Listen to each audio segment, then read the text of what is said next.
Aujourd'hui, je vais vous récapituler une biographie, une comédie et un film dramatique de 2011, intitulé The Intouchable. Tard dans la nuit à Paris, Driss conduit son employeur Philippe à travers la ville. Quand attendre dans la circulation devient trop ennuyeux, Driss dépasse la limite de vitesse et commence à conduire assez vite, évitant les autres voitures et ne se souciant pas des panneaux de signalisation.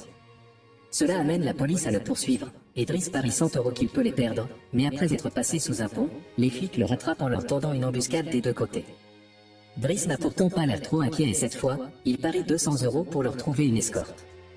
Les flics le font descendre de la voiture et il commence alors à agir, se comportant de manière offensée et leur disant que Philippe ne peut pas bouger et qu'il l'emmène à l'hôpital. Les policiers en ont la preuve lorsqu'ils trouvent le fauteuil roulant dans le camion B. En s'approchant de Philippe, ils le voient convulser, ce qui est aussi un acte. Voyant qu'il s'agit d'une urgence, les flics pardonnent à Driss d'avoir dépassé la limite de vitesse et se proposent pour l'escorter jusqu'à l'hôpital. Pour fêter le pari gagné, Driss joue September de Kurt, Wind of Fire, et lorsqu'ils arrivent à destination, ils partagent une cigarette avec Philippe dès que les flics sont partis. Driss promet qu'il s'en chargera et les chasse juste avant que le personnel de l'hôpital puisse les retrouver. Cette amitié a commencé il y a plusieurs mois. Philippe et son assistante Magali organisent des entretiens pour lui trouver un nouveau gardien, mais cela ne se passe pas très bien, car tous les candidats ont des réponses très standards ou maladroites à leurs questions d'entretien. Mais ils sont soudainement surpris lorsque Driss fait irruption, ignorant le fait que ce n'est pas encore son tour, car il veut seulement que des papiers soient signés disant qu'ils ne l'embaucheront pas pour qu'il puisse toucher le chômage. Avantage.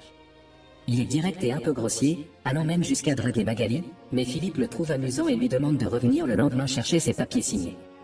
Driss rentre dans un quartier modeste et essaie de prendre un bain pendant que tous ses petits frères et sœurs le dérangent, n'y parvenant qu'à temps grâce à sa sœur Nina, un peu plus âgée que la d'autres et plus responsable.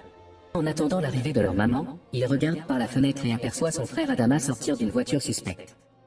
Lorsque le garçon entre dans l'appartement, il dit simplement qu'il était à l'école et repart après avoir attrapé son sac, ce qui rend Driss encore plus sûr qu'il prépare quelque chose. Le soir, sa mère arrive, il lui offre un œuf Fabergé qu'il a volé et lui dit qu'il est parti en vacances quand elle le demande. Mais elle n'est pas contente de le voir, car il a disparu pendant 6 mois sans jamais l'appeler, et maintenant il est apparu de nulle part comme si sa maison était un hôtel. Comme elle en a absolument fini avec tous ses mensonges et qu'elle a d'autres enfants dont elle doit s'occuper, elle le met à la porte et lui dit de ne pas revenir. Driss passe la nuit à fumer une cigarette et à grignoter quelques collations avec des amis du quartier. Le lendemain, Driss retourne chez Philippe pour ses papiers, et il est reçu par la gouvernante, Yvonne, qui lui fait visiter les lieux et lui raconte le quotidien de Philippe. Elle lui montre aussi la chambre qu'il se réserverait avec son très propre salle de bain. Driss ne peut s'empêcher de regarder la baignoire avant d'être traîné vers Philippe, qui lui propose la feuille signée mais aussi une opportunité de travail. Driss accepte le procès d'un mois, et Philippe lui dit qu'il parie qu'il ne tiendra pas 2 semaines. Après avoir apporté ses affaires dans sa chambre, Driss apprend à prendre soin de Philippe. Il doit apprendre à garder ses jambes stimulées, à le mettre dans le fauteuil roulant, à l'aider à prendre une douche et à changer de vêtements. Les choses deviennent gênantes lorsque Driss découvre qu'il doit lui mettre des baos et même se nettoyer les fesses après que Philippe soit allé aux toilettes, mais peu importe combien il se plaint et dit qu'il ne fera pas ses corvées, il finit par les accepter comme faisant partie de son travail. Plus tard dans la soirée, alors qu'il est en train de prendre une collation sur le toit, il est interrompu par Elisa, la fille de Philippe, et son petit ami Bastien, qui cherche un endroit privé pour s'embrasser, et il les met tous les deux dehors après avoir refusé de le faire. Partager sa bière. Driss s'habitue vite au quotidien avec Philippe, même s'il commet au début quelques erreurs dont il apprend, comme donner le téléphone à Philippe au lieu de le mettre à son oreille ou oublier le babyphone en prenant son bain. Il apprend aussi à organiser son courrier dans différents dossiers, la plupart des lettres qu'il ouvre pour Philippe, mais il y a une série de lettres privées qu'il n'est pas autorisé à consulter. Lorsqu'il trouve un dépliant faisant la promotion des escortes féminines, il décide de créer un dossier rien que pour celles-là au lieu de les jeter à la poubelle comme le dit Philippe. Mais dans cette nouvelle vie, il n'y a pas que du travail, Driss s'assure toujours de passer un bon moment, il continue d'essayer de draguer Magali en vain, et appelle parfois des escortes pour le rejoindre au lit. Un matin, après qu'Yvonne soit venue dans sa chambre pour le gronder pour son retard, elle trouve des armes dangereuses dans son sac, mais elle ne les commande pas encore. Le travail de Driss aujourd'hui consiste à conduire Philippe, mais il refuse de le mettre à l'arrière d'une camionnette comme s'il était un cargo, alors à la place, il l'emmène dans une de ses voitures de luxe qui ne voit pas beaucoup d'utilité. Philippe, qui trouve d'abord que cela ne convient pas et dit qu'il faut être pragmatique, s'enthousiasme vite à l'idée d'un trajet plus rapide et moins ennuyeux, même si Yvonne désapprouve toujours. Alors qu'il tente de quitter le bâtiment, il y a un voisin garé à leur entrée, ignorant le panneau sur la porte qui dit que c'est interdit. Driss ne perd pas de temps et s'en prend au type, l'attrapant par le devant de sa chemise et le menaçant jusqu'à ce qu'il bouge la voiture. Philippe est impressionné par ses actes, mais Yvonne, une fois de plus, désapprouve. Le couple se rend dans un musée, où Philippe envisage d'acheter une œuvre d'art qui, selon Driss, ne vaut pas son prix car ce n'est qu'une tache rouge sur la toile. Ensuite, Philippe rencontre un de ses proches, qui lui dit que tout le monde s'inquiète pour Driss car il peut être viol. Il découvre aussi qu'il a un casier judiciaire, mais Philippe s'en fiche, il apprécie Driss parce qu'il ne le plaint pas et n'hésite pas à plaisanter avec lui. Après une nouvelle tentative ratée de draguer Magali, Driss dîne avec Yvonne dans la cuisine en écoutant Philippe dicter une lettre à Magali. Prétextant qu'il s'agit d'une conversation privée, Yvonne éteint le babyphone et explique ce qui se passe. Philippe est correspondant avec une femme qui s'appelle Éléonore, ce sont les lettres qu'il n'a pas laissé ouvrir à Driss. Mais il n'a jamais rencontré Éléonore en personne, leur relation est purement épistolaire. En parlant d'amour, Driss taquine Yvonne pour les regards que le jardinier lui lance tout le temps avant de se coucher. Il essaie de dormir lorsqu'il entend des bruits bizarres provenant du babyphone, Philippe a du mal à respirer. N'étant pas capable de l'ignorer même s'il essaie, Driss se rend dans sa chambre et le guide doucement tout au long de l'attaque avec des mots apaisants et un chiffon humide pour s'essuyer le visage. Philippe finit par s'endormir, pour se réveiller quelques instants plus tard en disant qu'il a besoin d'air. Cette fois, Driss n'hésite pas, il met Philippe sur le fauteuil roulant, le couvre de couverture et l'emmène se promener au bord de la rivière.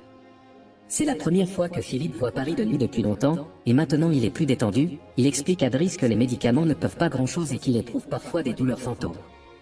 Lorsqu'il voit passer des filles, Philippe avoue aussi qu'il n'est pas capable de faire plaisir à une femme à cause de sa situation, mais il peut quand même éprouver une certaine satisfaction lorsqu'il se fait masser les oreilles car ce sont des zones sensibles.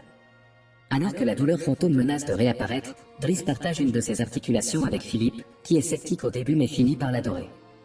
Ensuite, ils vont au restaurant, où ils plaisantent en partageant un repas, et Philippe décide de partager davantage son histoire.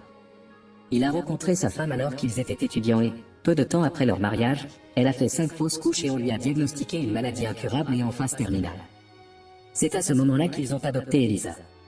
Philippe a toujours aimé les compétitions, les sports extrêmes et la vitesse, et un parapente lui a donné ça.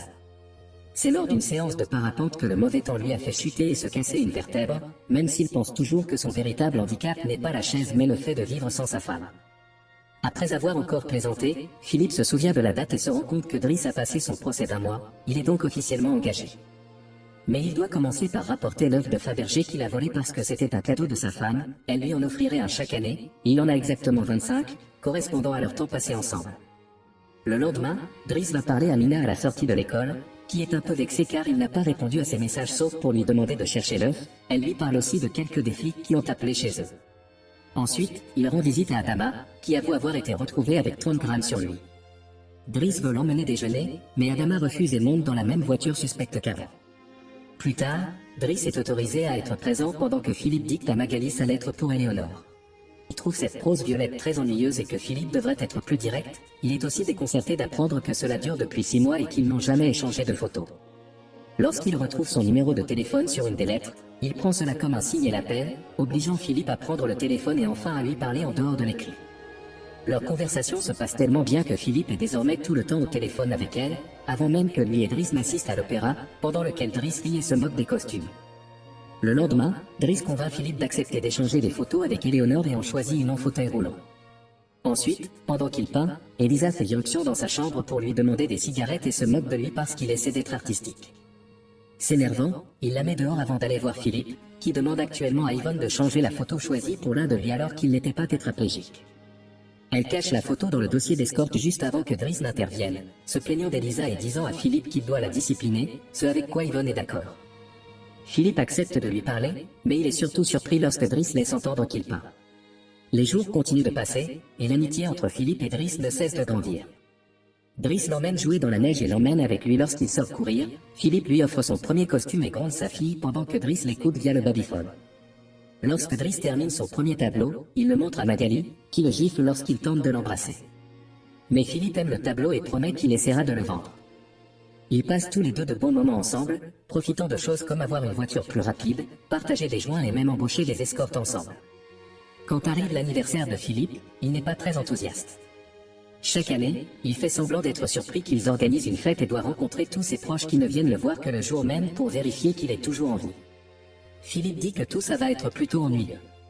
Pendant que lui et les invités profitent de la musique classique live, Driss cherche Elisa, qui pleure dans sa chambre après avoir pris certains médicaments d'Yvonne, qui ne la tueront pas comme elle s'y attendait.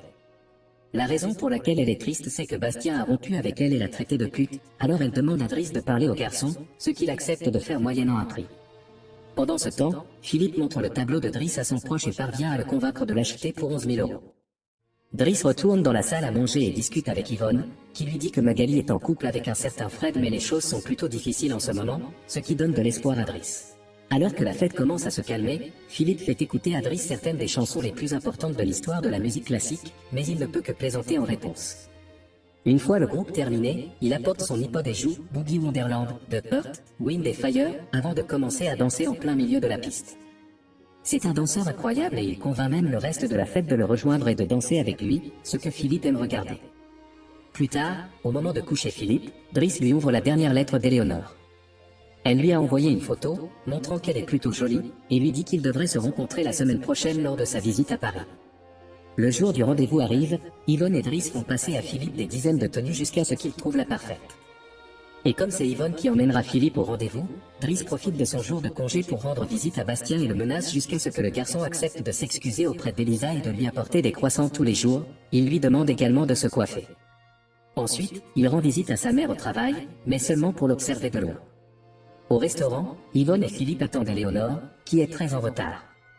Après une heure d'attente, Philippe abandonne, appelle Driss pour lui demander de l'emmener, puis quitte le restaurant sans s'apercevoir qu'Éléonore arrive au même moment.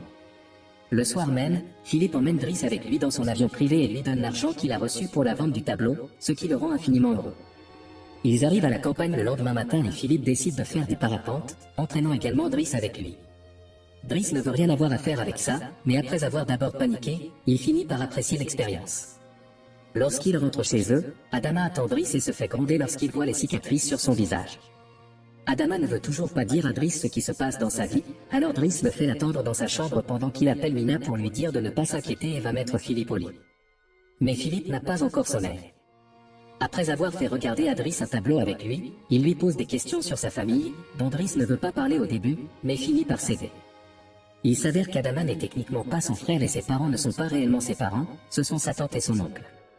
Ils l'ont récupéré au Sénégal quand il avait 8 ans parce qu'il ne pouvait pas avoir d'enfants, et son vrai nom est Bakary Bassari, mais parce que d'autres enfants portaient ce nom, ils l'ont appelé Idriss, et c'est devenu Driss.